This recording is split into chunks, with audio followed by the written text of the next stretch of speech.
Guys, welcome to Ayush classes. मैं हूं कोमल और आज मैं लेकर आई हूं आपके लिए सिंपल इंटरेस्ट। तो चलिए स्टार्ट करते हैं सिंपल इंटरेस्ट से। सिंपल इंटरेस्ट में कुछ टर्म्स होते हैं जिस बेसिस पे हम कुछ प्रॉब्लम सॉल्व करते हैं। तो सबसे पहला टर्म्स हम देखते हैं प्रिंसिपल। प्रिंसिपल क्या होता है? The money borrowed or lent out for a certain period is called a principal or the sum. Principal को ही हम लोग सम बोलते हैं। ये होता क्या है? जो मनी हम लोग किसी और से लेते हैं या कुछ दिन के लिए लेते हैं या किसी से उधार लेते हैं कुछ दिन के लिए, कि हम उसको एक सर्टेन पीरियड के बाद रिटर्न कर देंगे, तो उसको हम लोग सम बोलते हैं। दूसरा होता है इंटरेस्ट। इंटरेस्ट क्या होता है? Extra money paid for using other moneys, others money is called interest. मतलब हम जब किसी को पे करते हैं, लिया हुआ पैसा जब वापस करते हैं, तो उसके साथ हम कुछ एक्स्ट्रा भी पे करते हैं, कुछ एक्स्ट्रा मनी भी हम उनको देते हैं। तो वो मनी जो एक्स्ट्रा होता है उसको हम लोग इंटरेस्ट बोलते हैं।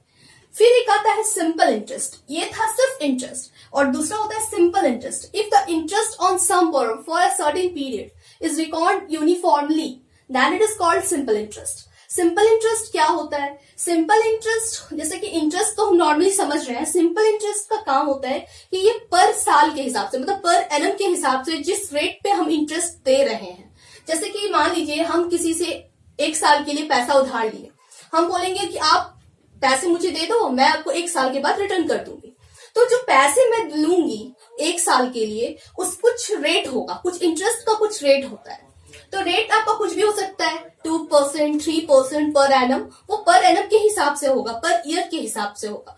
तो ये सिंपल इंटरेस्ट में होता है। तो इन दोनों के बीच में आप कभी कंफ्यूज मत होना। अब हम थोड़ा इसमें फॉर्मूला देखते हैं कि कौन कौन सा फॉर्मूला हम यूज करते हैं। प्रिंसिपल को हम लोग पी से डिनोट करते हैं, आर को रेट को आर से डिनोट करते हैं, टाइम को टी से डिनोट करते हैं, जो ईयर्स में होता है।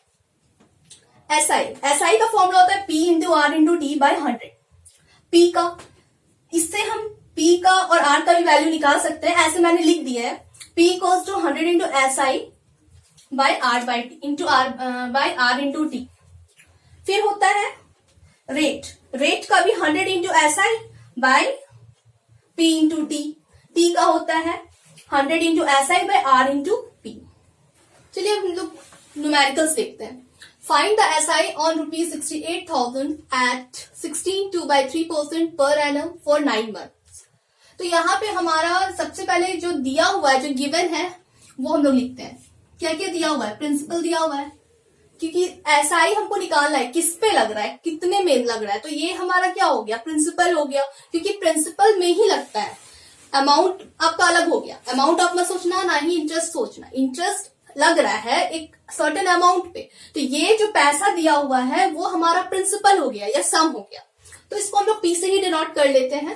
तो ये पी हमारा हो गया 68,000।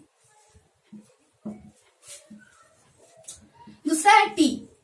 टी क्या दिया हुआ है? 9 मंथ। तो मैंने पहले भी बताया था कि जब भी हम लोग टाइम हम लोग जब भी लिखते हैं तो उसको ईयर्स में लिखते हैं। तो ये तो हमारा 9 मंथ है। तो इसको क्या करेंगे, कैसे सॉल्व करेंगे? इसको पहले हम ईयर में कन्वर्ट करेंगे। ईयर में कन्वर्ट करने के लिए क्या करना होगा? 12 से डिवाइड करना पड़ेगा। 3 3 जा 3 4 जा, यानी कि 3/4 ईयर। और क्या दिया हुआ है? रेट दिया हुआ है। तो रेट 16 2/3, दैट मीन्स क्या हो गया? 50/3%। तो अब हमको क्या निकालना है? एसआई निकालना है। तो सिंपल सा एसआई वाला फॉर्मूला हम लोग यहां लगा देंगे,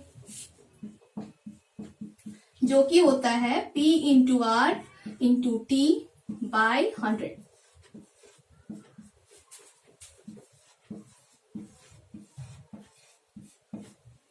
नाइन मंथ को 3/4 लिखा मैंने, इंटू रेट क्या है? रेट है 50/3। और इसमें क्या बोला था कि इसको बाय 100 से डिवाइड कर देंगे। तो ये 0 और ये 0 तो कट गया, 3 हो गया, 4 से काटेंगे अब इसको,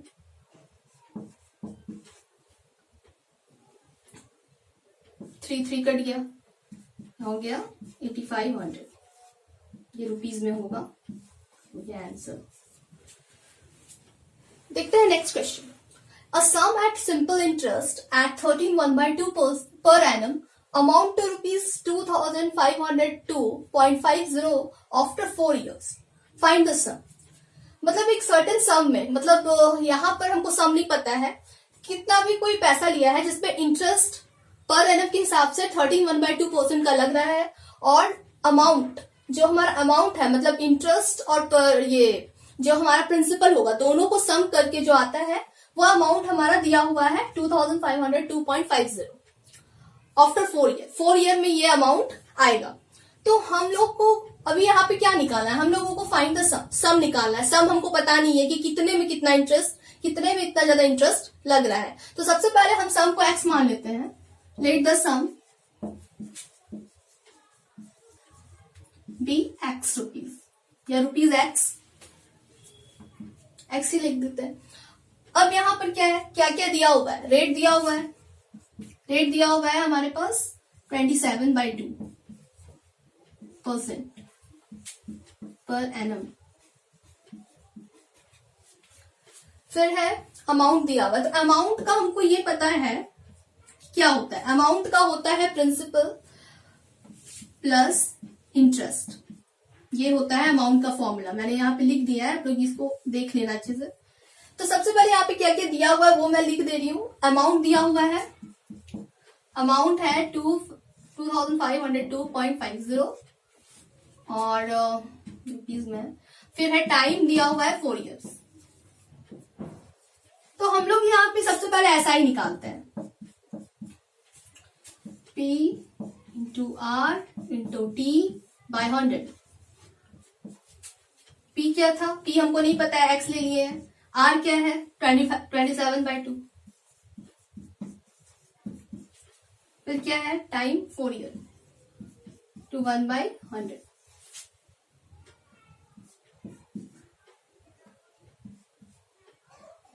यहाँ हो गया 54/100x. ऐसे ये भी कट जाएगा, यहाँ भी हम लोग काट सकते हैं. 50 है तो यहाँ पे हो जाएगा 27x/50. ये हो गया हमारा सिंपल इंटरेस्ट. तो अब हमको दिया हुआ क्या है, अमाउंट दिया हुआ है. तो हम यहाँ पर लिख सकते हैं amount equals to P plus SI वाला जो फॉर्मूला भी मैंने बताया. अमाउंट के जगह पे हम लोग डायरेक्ट जो इसका वैल्यू है वो लिख देते हैं 2502.50. x था, ये प्रिंसिपल तो x है. SI क्या आया 27x/50.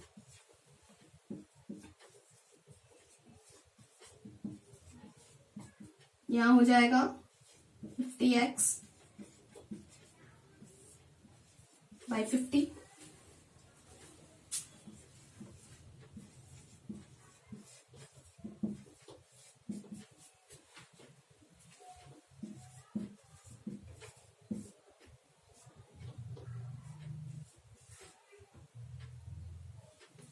सॉल्व कर लेंगे, x का वैल्यू आ जाएगा 20. यहाँ पे हो जाएगा 50/50/77. सॉल्व करेंगे तो सॉल्व करने के बाद हमारे पास ये आएगा x का वैल्यू 1625. तो हमको तो यही निकालना था. तो यहाँ पर हम लोगों ने क्या किया, यहाँ बस हमको दो फॉर्मूला का यूज करना पड़ा. SI, एक SI का SI निकाल करके फिर हम लोग अमाउंट तो दिया हुआ है, अमाउंट के पे हम लोग इसको पुट कर देंगे. x और x का ही वैल्यू को चाहिए था ना. तो हमारा प्रिंसिपल क्या हो गया, प्रिंसिपल हमारा हो गया 1625, जिसपे इतना इंटरेस्ट हमको लग रहा है. मतलब हमको इतना टोटल अमाउंट इस बेसिस पे, इस प्रिंसिपल पे इतना अमाउंट हमको लग रहा था. चलिए देखते हैं next question. A sum of ₹800 amounts to ₹920 in 3 years at simple interest. If the interest rate is increased by 3%, it would amount to how much? तो सिंपल सा है, इसमें सम दिया हुआ है, सम और अमाउंट दिया हुआ है. तो ये दोनों में जब अगर आपको कंफ्यूज हो, क्वेश्चन में जो साफ लिख दिया है, अगर फिर भी अगर आपको कंफ्यूजन हो रहा है तो हमेशा ध्यान में रखना कि अमाउंट ऑलवेज ज्यादा होगा प्रिंसिपल से. कभी भी इसमें दिक्कत नहीं होगा समझने में कि जो हमारा अमाउंट है वो ऑलवेज प्रिंसिपल से ज्यादा होगा. क्योंकि हम किसी से जब पैसा लेते हैं, अमाउंट क्या होता है, जब हम उसको इंटरेस्ट के साथ टोटल पैसा रिटर्न करते हैं, वो टोटल जो हो गया वो अमाउंट होता है. तो ऑब्वियसली सा बात है ये कि जो सम है वो अमाउंट से कम ही होगा। तो यहाँ पर कंफ्यूज नहीं होना है। तो यहाँ पर जो प्रिंसिपल है वो क्या दिया हुआ है, 800 रुपीज, फिर अमाउंट दिया हुआ है 920 रुपीज। तो इससे हम क्या निकाल लेंगे, इससे हम SI निकाल सकते हैं, A माइनस P करके, 920 माइनस 800, यहाँ क्या हो गया 120। अब इसमें क्या बोल रहा है कि 3 ईयर पे लग रहा है और हमको रेट नहीं पता है, तो इससे SI तो हम ले लिए, प्रिंसिपल हमारे पास है, टाइम है हमारे पास 3 ईयर का। तो इससे हम क्या निकाल सकते हैं, इससे हम रेट निकाल लेंगे, SI into 100 by P into T। 120 था ना SI, 100 बाई P कितना 800 है, और T कितना था 3 ईयर था, ये तो कट गया।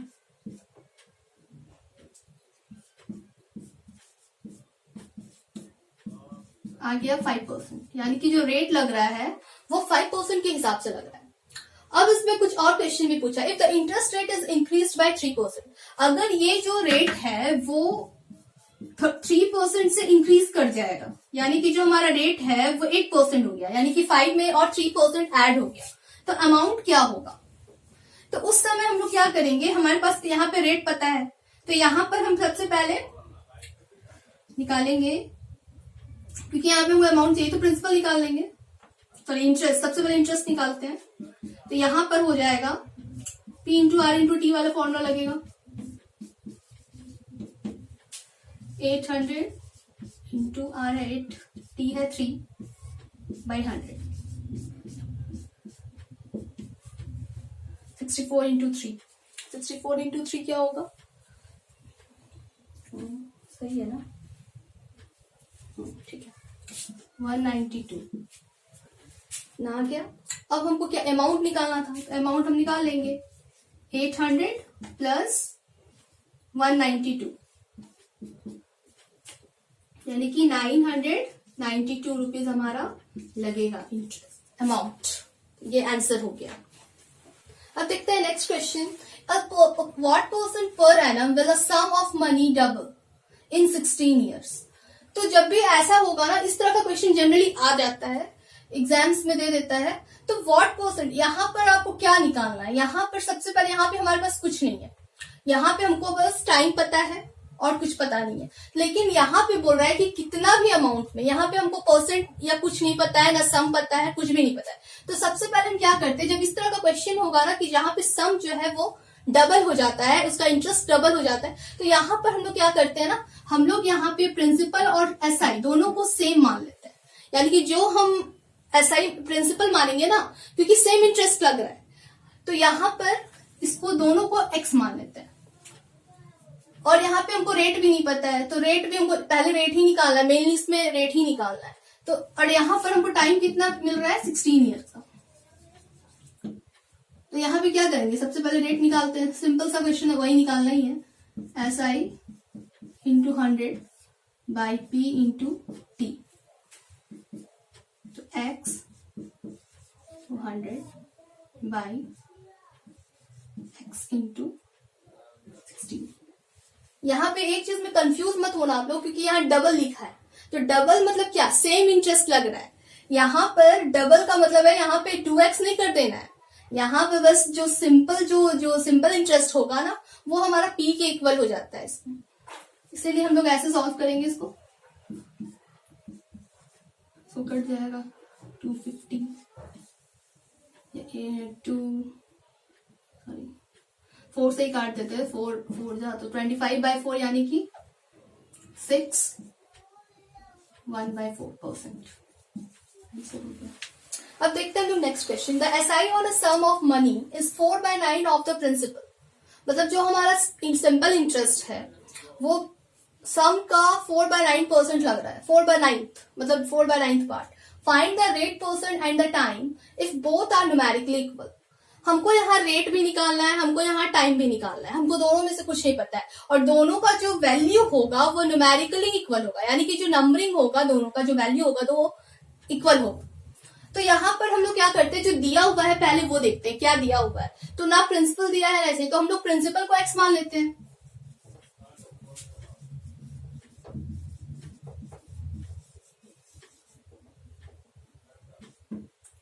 प्रिंसिपल भी एक्स रुपीज। सम क्या है, एसआई क्या है, एसआई है जो हमारा प्रिंसिपल था उसका 4/9, और जो टाइम है ना, टाइम और रेट दोनों इक्वल है। तो हम लोग क्या करते हैं कि कोई एक वैल्यू ले लेते हैं इसमें, और क्या होता है, हमको यहाँ पे मान लीजिए रेट निकालना है, तो रेट वाला फॉर्मूला लगाएंगे SI into 100 by P into T. SI क्या था, 4/9x into 100 by x into r, क्योंकि यहाँ पे t और r दोनों इक्वल है, तो यहाँ पे हम इसको कुछ भी वैल्यू जब भी लेंगे ना तो दोनों को इक्वल ही लेंगे। और यहाँ पर रेट है 4/9, ये x और ये x तो कट गया, इधर हो गया, इसको ऐसे मैं लिख देती हूँ, और ये वाला r यहां आ गया, मतलब इधर साइड, तो ये स्क्वायर हो गया। तो r क्या होगा, 4/9 इंटू 100, इस तरह से हम लोग कर सकते हैं। तो क्योंकि अगर इंटू करेंगे तो बहुत बड़ा नंबर हो जाएगा, तो इससे आप डायरेक्ट निकाल सकते हैं, आपको दिक्कत भी होगा। तो यहाँ पे आप इसी को रहने दो और इसी को रूट कर दो। रूट करने के मतलब क्या हो जाएगा, यहाँ पे ये 400 है, 400/9, यानी कि 400 किसका रूट होता है, 20 का, और 9 किसका रूट है, 3 का। दैट मीन्स जो 20/3 होगा हमारा आंसर होगा। इसको हम लोग मिक्स फ्रैक्शन में करेंगे 2/3, 6 2/3%। इसको हम लोग लिखेंगे कैसे, ईयर में 6, 2/3 को हम लोग क्या करेंगे, इंटू करेंगे 12 से, क्या हो गया 4, यानी कि 6 year 4 month, sorry 8 month, 4 into 2